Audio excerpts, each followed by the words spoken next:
السلام علیکم students, welcome to my channel English with A H Malik. آج ہم 9th کلاس کی انگلش بک کے چوتھے چیپٹر حضرت اسماء رضی اللہ تعالی عنہا کے آخری 4 پیراگرافس کو دیکھیں گے۔ آج ہم ان کی ریڈنگ اور ٹرانسلیشن کریں گے، تو چلیں سٹارٹ کرتے ہیں۔ On the night of migration, a tribal chief of the disbelievers, Abu Jahl, in a fit of fury, headed towards Abu Bakr Siddiq's home. ہجرت کی شب کافروں کا قبائلی سردار ابو جہل غصے میں پاگل ہو کر حضرت ابو بکر صدیق رضی اللہ تعالی عنہ کے گھر گیا۔ He began knocking at the door violently. وہ زور زور سے دروازہ کھٹکھٹانے لگا۔ Addressing حضرت اسماء رضی اللہ تعالی عنہا, he demanded, Where is your father? حضرت اسماء رضی اللہ تعالی عنہا سے مخاطب ہو کر اس نے پوچھا، تمہارے ابو کہاں ہیں؟ She politely replied, How would I know? انہوں نے نرمی سے جواب دیا، مجھے کیسے علم ہو سکتا ہے؟ This response shows the wisdom and courage of حضرت اسماء رضی اللہ تعالی عنہا. یہ جواب حضرت اسماء رضی اللہ تعالی عنہا کی دانائی اور جرأت کو ظاہر کرتا ہے۔ She didn't make a statement that would give him a clue. انہوں نے کوئی ایسی بات نہ کی کہ اسے کوئی اشارہ ملتا۔ She simply posed a counter question that infuriated ابو جہل. انہوں نے محض الٹا سوال کر دیا جس نے ابو جہل کو غضبناک کر دیا۔ He slapped حضرت اسما's face so hard that her earring fell off, but she remained steadfast and did not reveal the secret.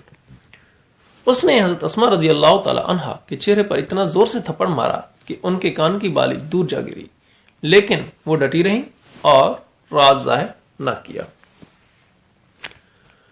Her grandfather حضرت ابو قحافہ رضی اللہ تعالی عنہ was a disbeliever at that time. ان کے دادا حضرت ابو قحافہ رضی اللہ تعالی عنہ اس وقت تک ایمان نہیں لائے تھے۔ He was very old and had become blind. وہ بہت زیادہ ضعیف تھے اور نابینا ہو چکے تھے۔ He said to her, Asma, I think that Abu Bakr has taken all the wealth, leaving you and children empty-handed and helpless.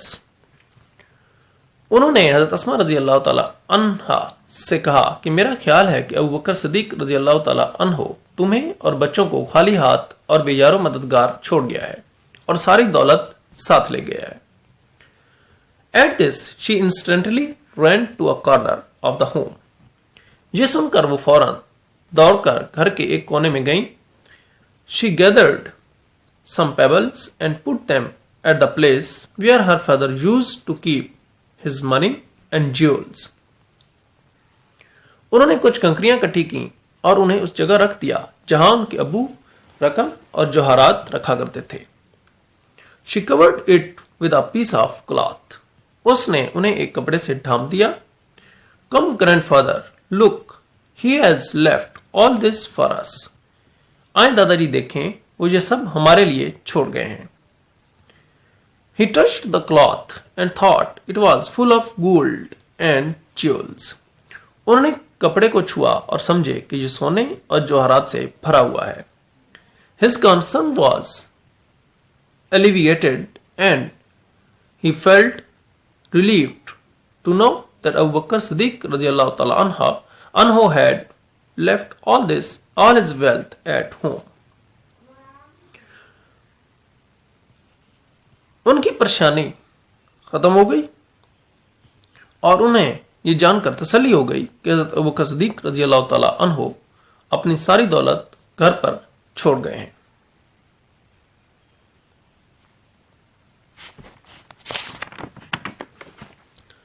حضرت اسماء رضی اللہ تعالی عنہا was amongst the early few who accepted Islam.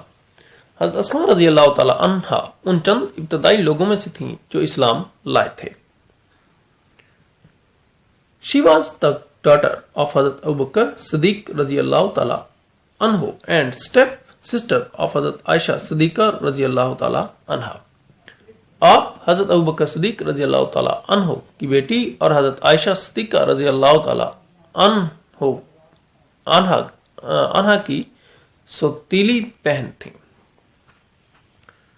She was the wife of حضرت زبیر بن العوام and the mother of Hazrat Abdullah bin Zubair radiyallahu ta'ala anhu.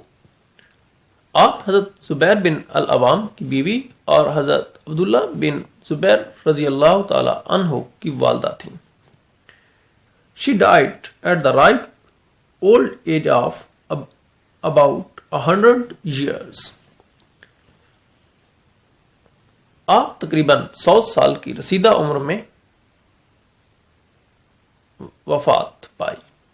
آپ نے تقریباً 100 سال کی رسیدہ عمر میں وفات پائی. حضرت عبداللہ بن زبیر رضی اللہ تعالیٰ عنہ used to say that he had not seen anybody more generous and open-hearted than his aunt حضرت عائشہ رضی اللہ تعالیٰ عنہ and his mother. حضرت عبداللہ بن زبیر رضی اللہ تعالیٰ عنہ کہا کرتے تھے کہ انہوں نے کسی کو اپنی خالہ حضرت عائشہ رضی اللہ تعالیٰ عنہ اور اپنی والدہ سے بڑھ کر سخی اور فراخ دل نہیں دیکھا. حضرت اسما رضی اللہ تعالی عنہ was so generous that she sold her inherited garden and gave away all the money to the poor and the needy. حضرت اسما رضی اللہ تعالی عنہ اتنی سخی تھیں کہ انہوں نے وراثت میں ملنے والا باغ بیچ دیا اور سارا پیسہ غریبوں اور محتاجوں میں تقسیم کر دیا. Nobody ever returned empty-handed from her doorstep. ان کی دہلیز سے کوئی بھی کبھی خالی ہاتھ نہ لوٹا. حضرت اسما رضی اللہ تعالی عنہ will always be remembered for her courage, generosity and wisdom. حضرت اسما رضی اللہ تعالی عنہ ہمیشہ اپنی جرات، سخاوت اور عقل مندی کے سبب ہمیشہ یاد رکھی جائیں گی. She had resolute faith in Allah Almighty. ان کا اللہ قادر مطلق پر بہت پختہ یقین تھا. Her life would always be a beacon of light for all of us. ان کی زندگی ہم سب کے لیے ایک روشنی کا مینار رہے گی. تو اسٹوڈینٹس، کوئی کوشچن آپ نے مجھ سے پوچھنا ہو تو آپ کمنٹ سیکشن میں مجھ سے پوچھ سکتے ہیں. اس کے علاوہ مزید ویڈیوز کے لیے آپ میرے اس چینل کو سبسکرائب کر لیں اور بیل آئیکن کو پریس کر لیں تاکہ نئی آنے والی ویڈیوز کے نوٹیفیکیشنز آپ کو ملتے رہیں.